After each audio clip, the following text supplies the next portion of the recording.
लेकिन आज देश ने संसद के अंदर तानाशाही का असली रूप देख लिया। जी हां, संसद के अंदर देश ने तानाशाही का असली रूप देखा।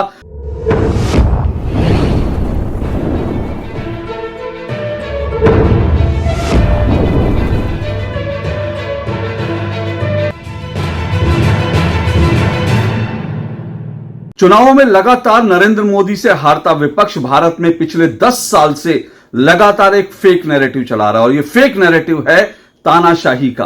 विपक्ष लगातार यह आरोप लगाता है कि नरेंद्र मोदी तानाशाह है, नरेंद्र मोदी के राज में तानाशाही है, नरेंद्र मोदी के राज में बोलने की आजादी नहीं है, मीडिया को आजादी नहीं है, प्रेस पे लगातार हमले हो रहे हैं। इस तरह से तानाशाही तानाशाही तानाशाही का एक फेक नैरेटिव विपक्ष लगातार चला रहा है। इस चुनाव में भी आपने देखा होगा कि विपक्ष बार बार कहता था कि अगर 2024 का चुनाव नरेंद्र मोदी जीत गए तो देश में तानाशाही आ जाएगी, देश में तानाशाही आ जाएगी। लेकिन आज देश ने संसद के अंदर तानाशाही का असली रूप देख लिया। जी हां, संसद के अंदर देश ने तानाशाही का असली रूप देखा। प्रधानमंत्री नरेंद्र मोदी राष्ट्रपति के अभिभाषण पर जब संसद भवन में जवाब दे रहे थे, राष्ट्रपति के अभिभाषण पर तमाम जो सवाल उठे उनका जवाब दे रहे थे, तो देश ने असली तानाशाही का चेहरा देखा। और ये चेहरा किसका था? ये चेहरा विपक्ष का चेहरा था। और इस चेहरे का जो नायक था, नायक कौन था? इस चेहरे का जो तानाशाही का विपक्ष का जो रवैया था, विपक्ष का जो तानाशाही भरा चेहरा था, इस चेहरे का जो नकाब है वो सबने देखा, वो और कोई नहीं, राहुल गांधी थे। और जितने वक्त तक प्रधानमंत्री नरेंद्र मोदी संसद में बोलते रहे, विपक्ष लगातार बिना रुके लगातार वो चिल्लाता रहा और चीखता रहा और विपक्ष ने पूरे संसद भवन को जैसे मछली बाजार बना दिया था। भारत के संसदीय इतिहास में ऐसा कभी नहीं हुआ। यह ठीक है कि संसद में हल्ला होता है, हंगामा होता है, जब विपक्ष की तरफ से कोई बोलता है तब हंगामा होता है, जब सत्ता पक्ष की तरफ से कोई बोलता है तब हंगामा होता है, दोनों तरफ से हंगामा होता है। लेकिन भारत के संसदीय इतिहास में शायद ही कभी ऐसा हुआ कि प्रधानमंत्री, जो देश के प्रधानमंत्री हैं, वो बोल रहे हों, राष्ट्रपति के अभिभाषण पर चर्चा का जवाब दे रहे हों और उनके पूरे भाषण के दौरान विपक्ष लगातार हंगामा मचाते रहे। 2 घंटे से ज्यादा समय तक विपक्ष लगातार हंगामा मचाते रहे। यह विपक्ष की तानाशाही नहीं तो क्या है? जो विपक्ष कहता है कि प्रधानमंत्री से वो जवाब मांगता है, जो विपक्ष ये कहता है कि प्रधानमंत्री सवालों के जवाब नहीं देते और प्रधानमंत्री बोलते नहीं है, वो प्रधानमंत्री जब संसद में विपक्ष के एक एक सवाल के जवाब दे रहे थे तो विपक्ष सुनने के मूड में ही नहीं था और लगातार हल्ला मचा रहा था। यहां तक भी हुआ कि जब विपक्ष बोल रहा था तो आप ये भी देखिए कि किस किस तरह की आवाजें विपक्ष निकाल रहा था। कई बार हुआ जैसे गीदड़ जंगलों में चिल्लाते हैं, कई बार गीदड़ों की तरह हुआ जैसी आवाज निकाल रहे थे, कई बार तालियां बजा रहे थे। तालियां कौन लोग इस तरह से बजाते हैं ये आप कल्पना कर सकते हैं, मैं इसको लेकर क्या टिप्पणी करूं। लेकिन बड़ा ही बेशर्मी भरा जो है व्यवहार था पूरे विपक्ष का। एक छोटी सी क्लिप सुनाता हूं। जब प्रधानमंत्री नरेंद्र मोदी, राहुल गांधी ने कल जब हिंदुत्व को लेकर सवाल उठाया था और हिंदुत्व को लेकर यह कहा था कि जो लोग खुद को हिंदू कहते हैं वो 24 घंटे हिंसा फैलाते हैं, नफरत फैलाते हैं और झूठ बोलते हैं, असत्य बोलते हैं। जब प्रधानमंत्री नरेंद्र मोदी इसका जवाब दे रहे तो विपक्ष कैसे हुआ कर रहा था, जरा आप भी सुनिए। आदरणीय सभापति जी, गंभीर बात है कि आज हिंदुओं पर झूठा आरोप लगाने की साजिश हो रही है, गंभीर षड्यंत्र हो रहा है।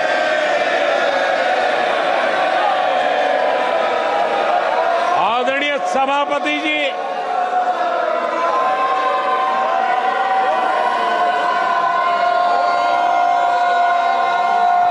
आदरणीय सभापति जी,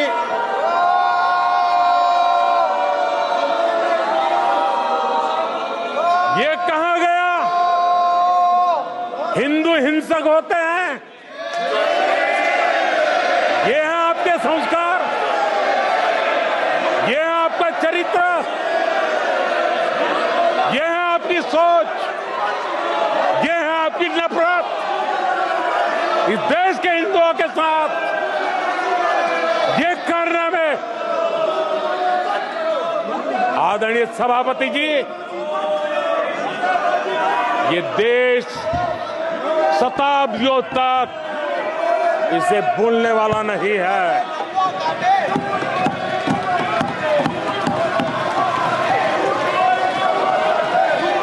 कुछ दिन पहले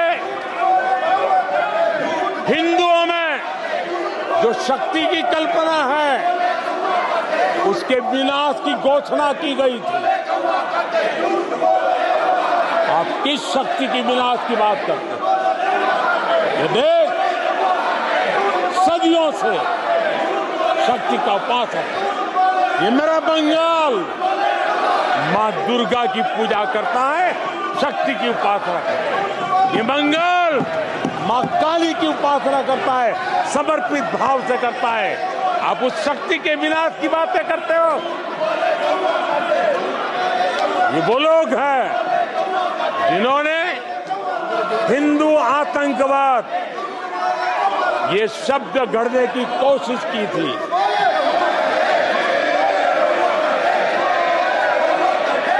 इनके साथी हिंदू धर्म को उसकी तुलना डेंगू, मलेरिया ऐसे शब्दों से करें और ये लोग तालियां बजाएं, ये देश कभी माफ नहीं करेगा। विपक्ष का ये व्यवहार वाकई बेहद शर्मनाक था और बहुत सारे लोगों को विपक्ष का ये व्यवहार देख करके राजीव गांधी की याद आ गई, क्योंकि राहुल गांधी के पिता जो हैं, राजीव गांधी भी ऐसे ही करते थे और ऐसा लगता है कि राहुल गांधी भी अपने पिता की जो रणनीति थी, जो राजनीति थी, उसी को आगे बढ़ाने का पूरा जो है मन बनाकर आए हुए हैं। राजीव गांधी के बारे में कहा जाता था कि जब वो सत्ता पक्ष में थे, उनके पास 400 से ज्यादा सांसद थे और बोफोर्स के मामलों में पूरी तरह से घिर गए थे, बोफोर्स दलाली के मामले में, तो राजीव गांधी ने अपनी एक हल्ला ब्रिगेड संसद में बनाई थी। कई युवा जो उनके सांसद थे, ऐसे युवा सांसदों को हल्ला ब्रिगेड बना दिया था। हालांकि उनके पास 400 सांसद थे, लेकिन उसके बावजूद उन्होंने विपक्ष की आवाज को दबाने के लिए एक हल्ला ब्रिगेड बना लिया था और विपक्ष में से जब भी कोई बोलता था तो राजीव गांधी उनको इशारा करते थे और यह हल्ला ब्रिगेड इस तरह से चिल्लाता था कि विपक्ष की आवाज दब जाए। आज राहुल गांधी भी अपने पिता के नक्शे कदम पर चलते हुए इसी तरह की रणनीति बनाकर आए थे। जो लोग संसद के अंदर मौजूद थे उन्होंने ये बताया कि राहुल गांधी लगातार जो है वो इशारा कर रहे थे, लगातार अपने सांसदों को वो इशारे करके कह रहे थे कि उनको चिल्लाना है, उनको नरेंद्र मोदी को बोलने नहीं देना है। और स्पीकर ने भी ये बात कही कि उन्होंने कहा कि विपक्ष के नेता को कम से कम लोगों को समझाना चाहिए कि विपक्ष शांत हो, लेकिन पूरे समय तक विपक्ष जो है लगातार चिल्लाता रहा और राहुल गांधी इशारा कर रहे थे उनको इस तरह से करने के लिए।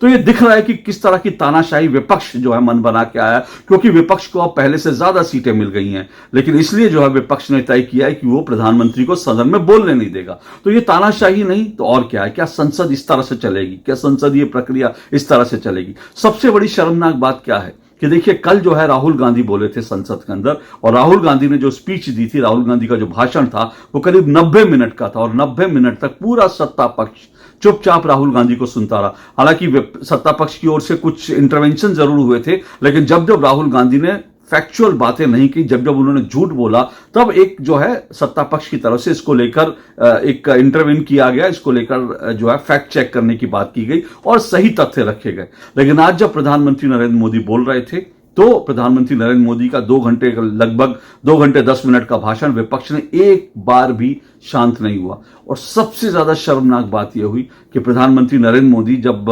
हाथरस में जो हादसा हुआ है उसमें खबर आ रही है कि करीब 50 से ज्यादा लोग, शायद इनका आंकड़ा 100 तक हो सकता है, जब इन लोगों को श्रद्धांजलि दे रहे थे उस वक्त भी सत्ता पक्ष उस वक्त भी विपक्ष के कई सांसद जो हैं वो चुप नहीं हुए।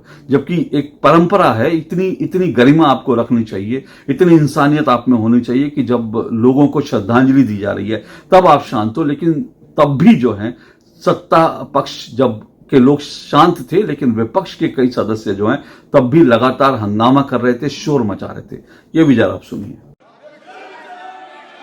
आदरणीय सभापति जी,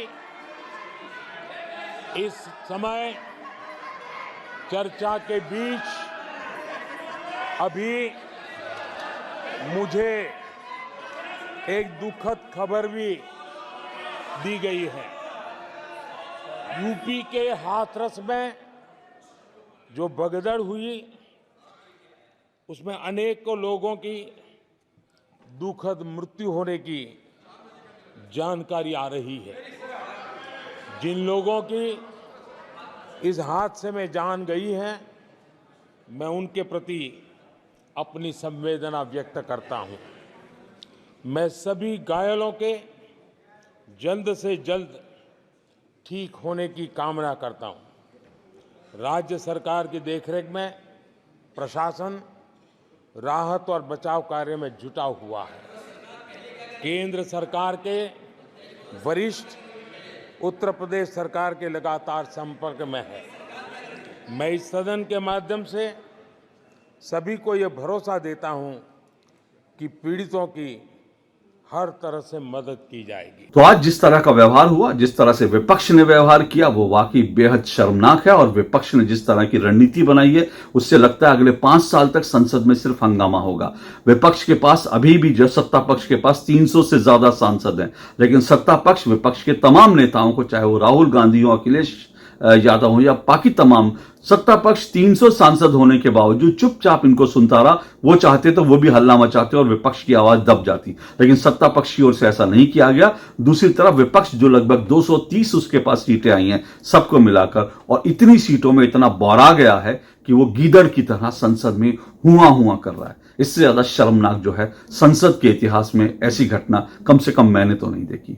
आज के लिए इतना ही। नमस्कार।